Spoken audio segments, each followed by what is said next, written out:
कमर सीधी रखो।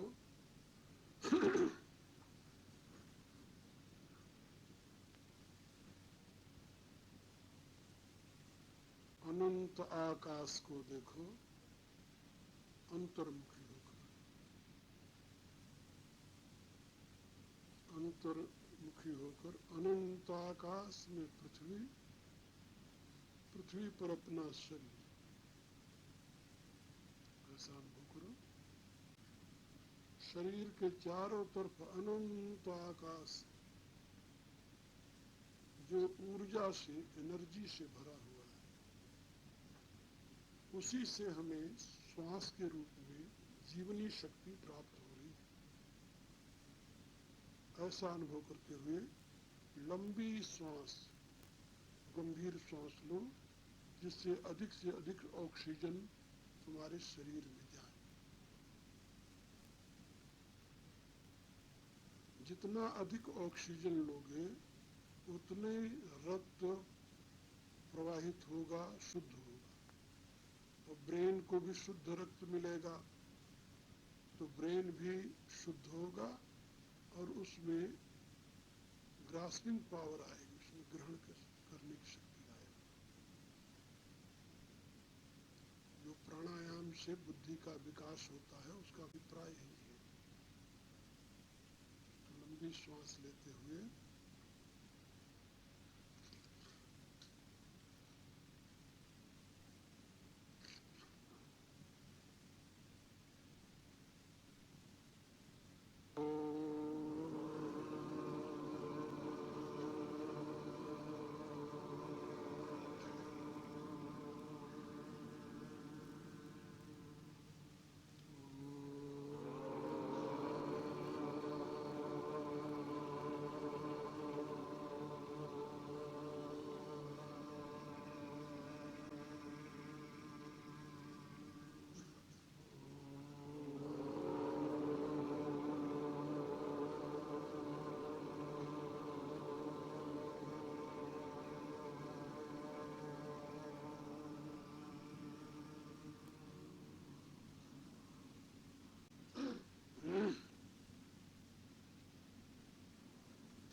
तत्सवितुर्वरेण्यं भर्गो देवस्य धीमहि धियो यो नः प्रचोदयात्।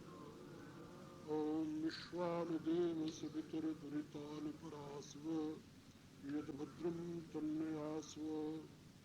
ॐ यस्मिन् सर्वं यतो सर्वं यः सर्वं सर्वतश्चयः यश्च सर्वमयो नित्यं तस्मै सर्वात्मने नमः। तस्मै सर्वात्मने नमः।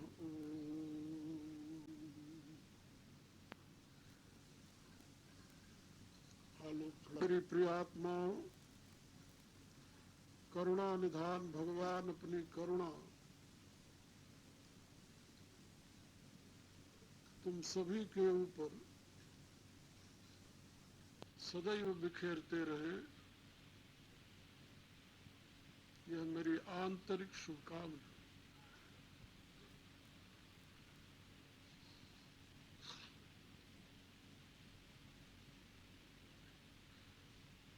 बहुत ही मंगलमय, कल्याणमय, अभिमत फलदातार यह शुभ दिवस है, जिस दिन इस घर में गृहपति और गृहस्वामिनी की सद्भावना अनुसार सत्संग का आयोजन हुआ और विशेष रूप से भगवान के पावन चरित्र का गान और उनकी महिमा का श्रवण यहाँ पर बहुत से लोग एकत्रित होकर के किए। गोस्वामी जी ने लिखा है, अति बड़ी कृपा जाहि पर होई, पाँव दे यही मार्ग सोई। जिसके ऊपर बहुत बड़ी कृपा होती है भगवान की, वही इस रास्ते पर कदम रखता है। अन्यथा तो दुनिया के लोग प्रसन्नता व्यक्त करने के लिए पार्टी का आयोजन करते हैं और उसमें क्या कुछ करते हैं आप लोगों को पता है। वहाँ भगवान का प्रसाद नहीं वितरित होता, वहाँ तो घूंट लगाए जाते हैं। वहाँ सत्संग कीर्तन नहीं होता, वहाँ तो और प्रकार के डांस किए जाते हैं। यानी कहने का अभिप्राय ये है कि भगवान की बहुत बड़ी कृपा हो तो अच्छे संस्कार व्यक्ति में जागृत होते हैं और वह इस प्रकार के सात्विक वातावरण को उत्पन्न करने के लिए प्रयत्न करता है।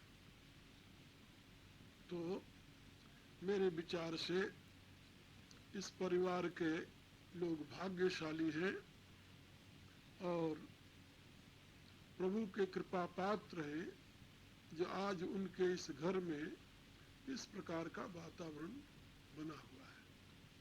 अब मैं आप लोगों को अपने उस क्रम में नित्य की भांति भगवान का चरित्र सुनाने जा रहा हूँ। सावधानी से आप लोग सुनिए।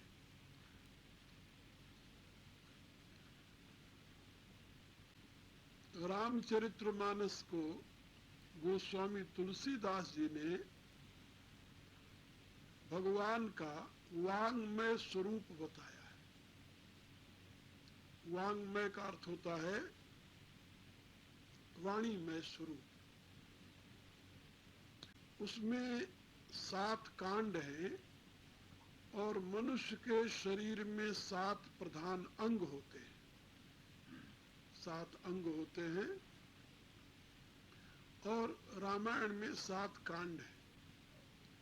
एक एक अंगों से एक एक कांड की तुलना की है गोस्वामी जी ने। अपने 56 रामायण में उन्होंने लिखा है, बाल कांड प्रभु पाए। बाल कांड बहुत लंबा है और आपके लंबाई चौड़ाई को आप नापें यदि, तो आपकी लंबाई आधी अपने पांव तक हो जाती है, कमर तक आ जाती है। इसलिए बाल कांड भी बहुत लंबा है। बाल कांड प्रभु पाए, अयोध्या कटि मन मोहे। और अयोध्या कांड जो है वो कटि प्रदेश है, पांव के पश्चात जो कटि प्रदेश आता है। कटि प्रदेश जैसे ऊपर के सारे धड़ का बेस बनता है, ऐसे ही अयोध्या कांड जो है आगे रामचरित्र का सारा बेस बना। अयोध्या कांड में ही तो राम को वन मिला, और राम यदि वन में न गए होते तो रामायण कैसे बनती। राम वन में न गए होते तो भरत के उज्जवल चरित्र का प्रकाश कैसे होता। राम यदि वन में न गए होते तो निशाचरों का संहार कैसे होता। तो ये सबका बेस अयोध्या कांड बना। तो बाल कांड प्रभु पाए, अयोध्या कटि मन मोहे, उदर बन्यो आरण्य। कटि के ऊपर फिर पेट आता है, उदर। तो उदर बन्यो आरण्य। आरण्य कांड जो है ये उदर है। उदर में जैसे मनुष्य जो कुछ खाता है उसी में जाता है, हजम होता है, ऐसे ही आरण्य कांड में भगवान ने निशाचरों के वध का संकल्प लिया और वहीं से खरदूषण आदि निशाचरों का वध प्रारंभ किया। जैसे उदर में पक्वासे में जो आप खाते हैं उसी से रस बनता है और वो रस सारे शरीर में जाता है। इसी रूप से आरण्य कांड का जो महत्व है वो उदर के समान है, क्योंकि वही सीता का हरण होता है और जो सारी रामायण की भूमिका का मूल आधार बनता है निशाचरों के नाश का। तो उदर बन्यो आरण्य और हृदय कस्किंधा सो है। किष्किंधा कांड जो है वो राम का हृदय है। हृदय जैसे हृदय के आधार पर ही सारा शरीर व्यवस्थित होता है, ऐसे ही किष्किंधा कांड के आधार पर राम का सारा चरित्र प्रतिष्ठित है। जैसे हृदय ही मूल जीवन का स्रोत माना जाता है और हृदय फेल हो गया तो राम नाम सत्य समझा जाता है, इसी रूप से किष्किंधा कांड जो है यही राम कथा का सारा मूल आधार है।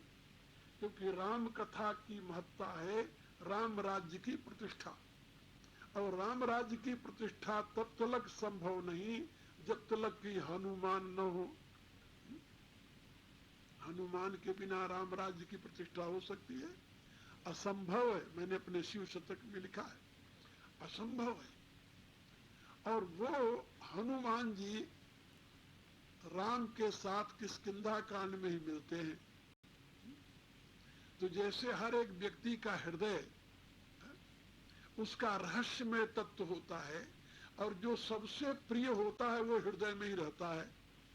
ये तो आप लोग जानते हो कि जिसको आप सबसे अधिक प्यार करते हैं उसको कहाँ रखते हैं? हृदय में। इसी रूप से रामायण में किष्किंधा कांड जो है वो भगवान का हृदय है और उनका जो सबसे अधिक प्रिय है वो उनके हृदय में ही निवास करता है। वो कौन है? हनुमान। हनुमान से अधिक प्रिय राम को और कोई नहीं है, क्योंकि हनुमान ही एक ऐसे महात्मा महापुरुष हैं जो कुछ न चाहते हुए राम की सेवा में सदैव निरत रहते हैं और जिनका कोई संबंध नहीं है, जातीय संबंध नहीं। भरत की भी बड़ी महिमा है, लेकिन भरत के साथ राम का संबंध है। किस चीज का संबंध है? भाई का, भाई का संबंध है। भाई का संबंध होने के नाते भाई का तो कर्तव्य ही बनता है कि वह भाई के लिए अपने सुख को समर्पित कर दे। तो वहां अपने कर्तव्य के पालन की प्रतिष्ठा है, लेकिन हनुमान के साथ उनका कोई जातीय संबंध तो नहीं है। हनुमान केवल राम काज की पूर्ति के लिए अपने आप को समर्पित करते हैं, इसलिए बहुत बड़ा महत्वपूर्ण कार्य करते हैं। तो तुलसीदास जी लिखते हैं कि हनुमान सदैव राम के हृदय में निवास करते हैं। जैसे राम हनुमान के हृदय में निवास करते हैं, ऐसे ये यथा माम प्रपद्यन्ते तांस तथैव भजाम्यहम्, गीता में आप लोग पढ़ते होंगे। भगवान कहते हैं जो मेरे को जिस प्रकार से भजता है मैं भी उसे उसी प्रकार से भजता हूँ। तो जब हनुमान के हृदय में राम निवास करते हैं तो राम के हृदय में भी हनुमान सदैव निवास करते हैं। इसलिए हृदय बनो, हृदय किष्किंधा सो है। किष्किंधा कांड जो है वो हृदय है भगवान का, इसमें जरा भी संदेह नहीं।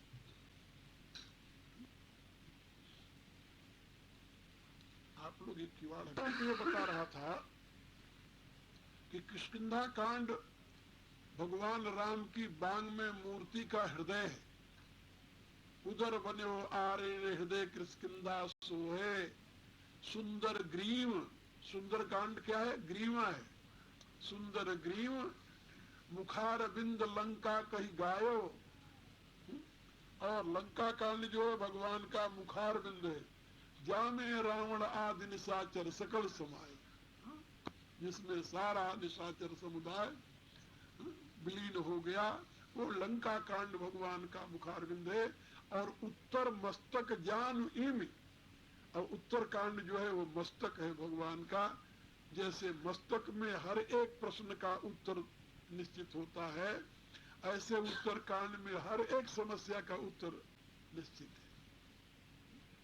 सामाजिक समस्या, व्यक्तिगत समस्या, पारिवारिक समस्या, राष्ट्रीय समस्या, कोई समस्या ऐसी नहीं है जिसका उत्तर उत्तर कांड में न हो।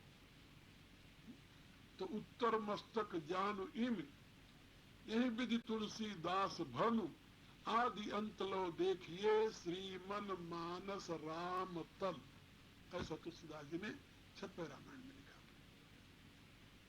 तो आदि से अंत तक देखिए तो ये रामचरितमानस जो है वो भगवान राम की साकार मूर्ति है।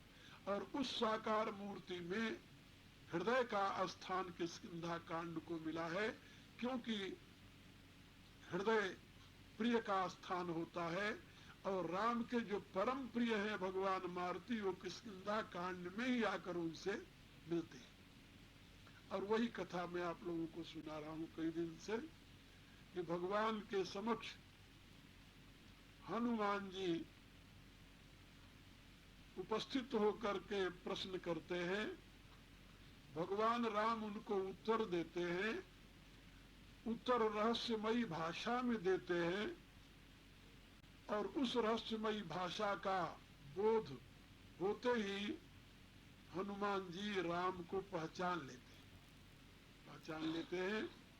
जब भगवान उनसे कहते हैं कि आपन चरित कहा मैं गाई, मैंने अपना चरित्र तो गाकर सुना दिया, कहू विप्र निज कथा बुझाई, हे ब्राह्मण देवता अब तुम भी अपनी कथा मुझे समझा करके कहो, क्योंकि कथा कहता है ब्राह्मण, तो अब अपनी कथा सुनाओ, दूसरे की कथा मत कहो, अपनी कथा कहो।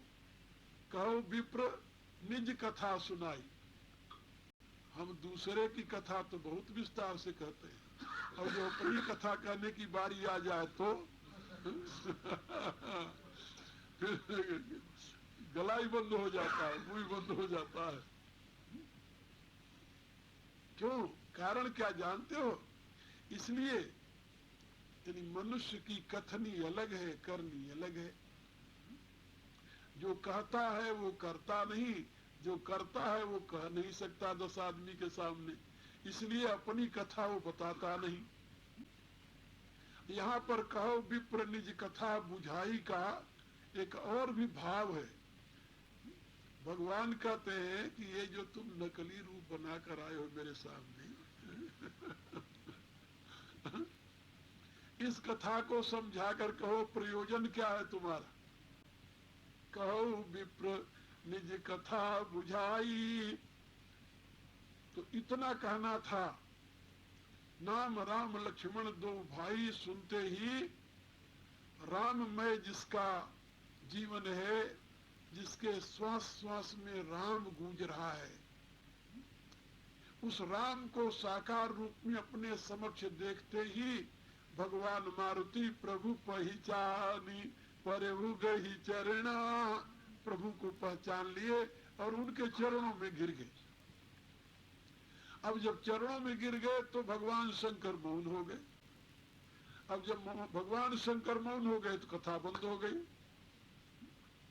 जब बहुत देर हो गया तो पार्वती जी ने सोचा कि ऐसा न हो कि भगवान समाधि में चले जाए, फिर तो हमारी कथा बीच में रह जाएगी क्योंकि भगवान की समाधि कोई जल्दी तो खुलती नहीं, और उसको सती रूप में उन्होंने अनुभव किया है। बीते संबत सहस 87, तब तजी समाधि शंभु अविनाशी। 87,000 वर्ष बीतने पर एक बार शंकर जी की समाधि खुली थी। तो पार्वती जी ने सोचा कि इस समय यदि समाधि में चले गए तो पता नहीं कितने हजार वर्ष बीत जाएंगे, और कितनी सुंदर प्रभु की कथा सुना रहे हैं प्रभु। तो अब पार्वती जी ने जगाया कि प्रभु आगे बताओ, आगे क्या हुआ, आगे क्या हुआ, आगे तो बताओ। तो भगवान शंकर जी फिर यानी जागृत अवस्था में आए। उन्होंने कहा क्या करूं देवी, सो सुख उमा जाई नहीं वरना। प्रभु के चरणों में मैं गिरा हुआ हूं हनुमान रूप से, और प्रभु की छत्र छाया मेरे सर पर है। उस समय जो मुझे सुख अनुभव हो रहा है उसका कथन ही नहीं किया जा सकता। प्रभु के द्वारा स्पर्श प्राप्त करके जो आनंद अनुभव होता है उसको कौन कहे। सो सुख उमा जाई नहीं वरना। अब आगे कथा फिर शुरू होती है। स्थिति क्या है कहा पुलकित तन, शरीर पुलकित हो गया है, गदगद हो गया है, रोए खड़े हो गए हैं। पुलकित शरीर का लक्षण क्या है? रोमांच हो जाना। पुलकित तन मुख आवन बचना, जब आदमी आनंद में मग्न होता है, प्रेम में मग्न होता है, तो उसके मुख से बोला नहीं जाता। बोलना तो तभी तक है जब तक कि आनंद से उसका मुंह अथवा हृदय भर नहीं गया, और जब हृदय भर जाता है तो बोला नहीं जाता उससे। इसलिए तुलसीदास जी कहते हैं कि पुलकित तन मुख आवन बचना, शरीर पुलकित है, गदगद है, रोए खड़े हो गए हैं, मुख से कुछ बोला नहीं जाता, और एक टक आंखें खुली की खुली रह गई, देखत रुचिर बेश की रचना, और प्रभु के उस दिव्य स्वरूप की रचना को देख रहे, एक एक अंग की छवि को देख रहे हनुमान जी। देखत रुचिर बेश की रचना, कितना सुंदर बेश प्रभु ने बना रखा है,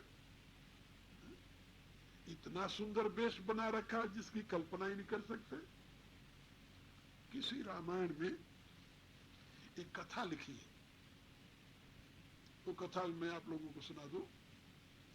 भगवान राम का जब अवतार हुआ और भगवान शंकर हनुमान जी के रूप में अवतरित हुए, तो अंश रूप में अवतरित हुए, तो अब उनसे नहीं रहा गया। कितने दिन तक भगवान की प्रतीक्षा करनी पड़ेगी?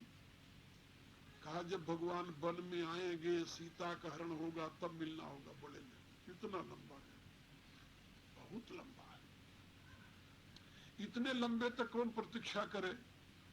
वन में कब आएंगे भाई? कहा वो तो बहुत दिन बीत जाएगा। संवत 16 की सिया 27 के राम जब 27 वर्ष के हुए तब वनवास हुआ उनको, तो 27 वर्ष की अवस्था में तो वन में आएंगे वो, और फिर हमें कितने वर्ष बाद मिलेंगे? कहा वो तो जब 13 वर्ष बीत जाएगा तब सीता का हरण होगा, और सीता के हरण के पश्चात फिर हनुमान जी मिलेंगे। तो 27 और 13 कितना हो गया?